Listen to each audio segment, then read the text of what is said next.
Delta Force. Nobody knows you're in Delta Force. That's the first rule, the first truth that gets drilled into you long before you ever step onto a mission. Not your neighbors, not your extended family, not even most of the people you grew up with. You have a cover story, and you've told it so many times that even you sometimes forget it isn't real. Maybe you say you're still in the army working logistics. Maybe you tell people you're stationed somewhere boring doing training rotations. The details don't matter. What matters is that the truth stays buried. You were selected from somewhere else in the military. Maybe you came from the Rangers. Maybe Special Forces. Maybe an elite infantry unit that already pushed people past their limits. Wherever you came from, that life is over now. What matters is that you survived the selection. A selection process so secretive that officially the army does not acknowledge the unit exists. And yet, quietly, the government keeps funding it with a budget large enough to make a small country uncomfortable. Your day begins at 0500 hours. You run, not because someone told you to run, not because it's on the schedule. You run because everyone else is running. And because stopping means falling behind. Nobody in this building falls behind. The man beside you on the track has done things that will never appear in a newspaper. Missions that will never be declassified. Operations that happened in places the public will never hear about. You've done things too. Delta specializes in direct action at the highest level. Hostage rescues, high-value target raids, the kind of missions where failure isn't simply embarrassing or expensive. Failure means someone important dies. Failure means a crisis. Failure means someone in a suit has to explain it on live television. So failure is not acceptable. You operate in small teams, usually 4 to 6 operators. Inside the unit, rank doesn't mean much. Nobody calls anyone, sir. You call each other by first names or call signs. The culture is quiet, professional, extremely efficient at violence. Your equipment is the best in the world. Weapons that haven't been issued anywhere else yet. Night vision systems that turn midnight darkness into glowing green daylight. You've trained with them for so long they no longer feel like equipment. They feel like extensions of your body. Then the mission brief arrives. Location. Classified. Target. Classified. Timeline. 36 hours. Tonight it's a hostage rescue inside a fortified compound. 2 floors. Unknown number of armed men. The plan is simple. Breach fast. Clear room by room. Reach the hostages in under 4 minutes. You rehearse the operation again and again inside a training structure built to match the compound exactly. Doors, corners, stairs, every detail memorized. When the helicopter drops you outside the target building, your team moves like this is just another drill. Because for you, it is. The entire operation lasts less than 5 minutes. By the time it's over, the hostages are safe, the threats are neutralized, and your team disappears back into the darkness. Nobody outside that building will ever know how close it came to going wrong. And that's the job. 75th Ranger Regiment. You're a ranger, which means you belong to the Army's most aggressive conventional special operations force. Your job is simple in theory. Large-scale raids in the middle of the night. You show up fast. You hit hard. You leave before sunrise. That's the concept. The execution is violent. Every ranger passed the same brutal course before earning the tab, Ranger School. 62 days, spread across Georgia forests, Appalachian mountains, and Florida swamps. You did it on almost no sleep. 4 hours a night if you were lucky. You survived on about 1,500 calories per day while burning 3 times that amount. By week 3 you were hallucinating. By week 5 you stopped caring about the hallucinations.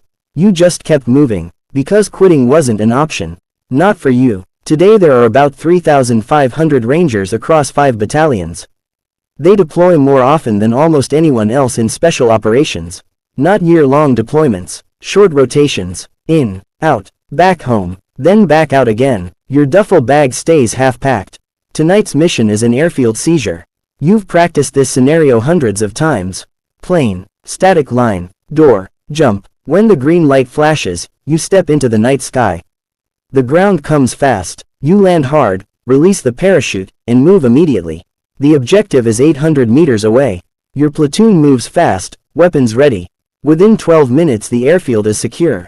Enemy resistance crushed. Runway clear. By the time conventional forces land behind you, the hardest part is already done. That's the Ranger deal. They take the door. Everyone else walks through it. Your battalion sergeant major says it all the time. Rangers lead the way. He isn't being poetic. He's describing exactly what happens. U.S. Army Special Forces, Green Berets. You've been in this village for 47 days. Long enough that the locals recognize your face.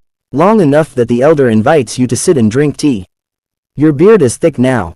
Your clothes look local. You speak the language well enough to understand what people are really saying. You're a Green Beret, and your mission is very different from most special operations forces. You don't just destroy things. You build things, relationships, networks, entire fighting forces. Green Berets specialize in unconventional warfare. The mission they've carried since 1952. Tonight, the fighters you've been training are running their first independent raid. You're not leading it, you're advising, watching through night vision as they move toward the compound. Your team is an ODA, Operational Detachment Alpha. 12 men, everyone cross-trained in multiple specialties.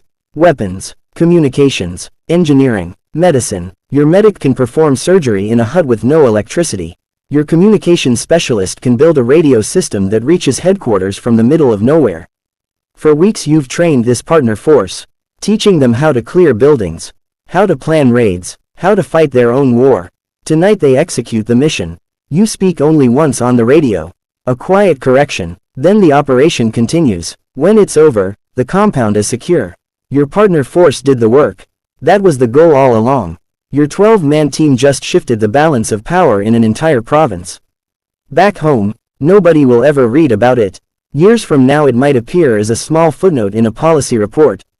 Freedom, it turns out, is slow, complicated, and built one village at a time. 160th Special Operations Aviation Regiment, Night Stalkers. You can't land where you're going. There's no landing zone, just a rooftop, 40 feet wide, surrounded by power lines in a crowded city.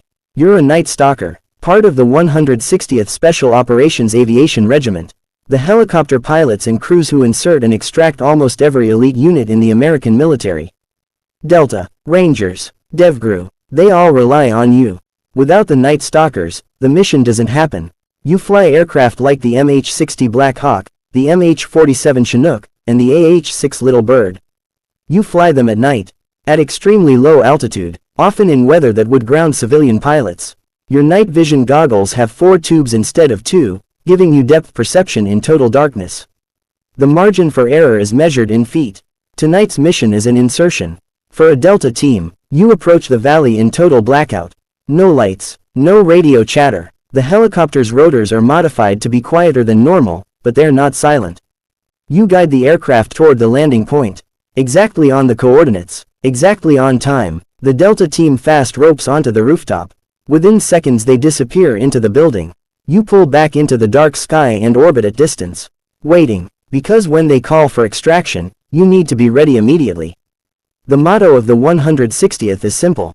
Night Stalkers don't quit. It's not motivational, it's descriptive. DevGru, SEAL Team 6. DevGru, the Naval Special Warfare Development Group, formerly known as SEAL Team 6. The unit responsible